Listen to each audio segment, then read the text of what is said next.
কিছু কিছু লোক আছে মেট্রোতে, মানে কি পরিমাণ শুয়োর সেটা জাস্ট ভাবাই যায় না।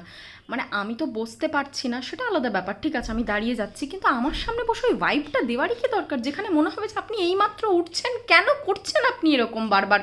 কাকিমা ময়দান থেকে নিজের চুল ঠিক করছে, কাকিমা ময়দান থেকে নিজের ব্যাগটাকে বারবার করে এরকম করে চাপাচ্ছে, এরকম করে নামাচ্ছে, আমি সেই ময়দান থেকে ভাবছি কাকিমা নামবে, এই করতে করতে আমি দক্ষিণেশ্বর চলে এলাম। কাকিমাও এখনো আমার সাথে দক্ষিণেশ্বরেই আছে ভাই। কাকিমা আমি বারবার ভাবছি যে তোমার জন্য কেউ দাঁড়িয়ে আছে, তুমি বারবার চুল ঠিক করছো, কেন করছো কাকিমা।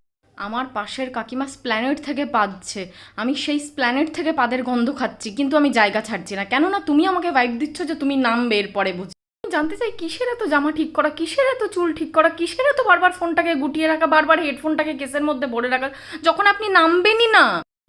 দেখুন কাকিমা, কাকু, জেঠু, জেঠিমা, প্লিজ আপনারা যদি নামবেন না, দয়া করে চুপটি করে বসুন, পায়ের উপর পা তুলে বসুন, পা ছড়িয়ে বসুন, যা করবেন করুন, কিন্তু এরকম করবেন না, আমাদের কষ্ট হয়, আমরা ভাবি আপনারা এই বুঝি নামবেন, একটু বসতে পাবো আমরা, আর কিছুই নয়।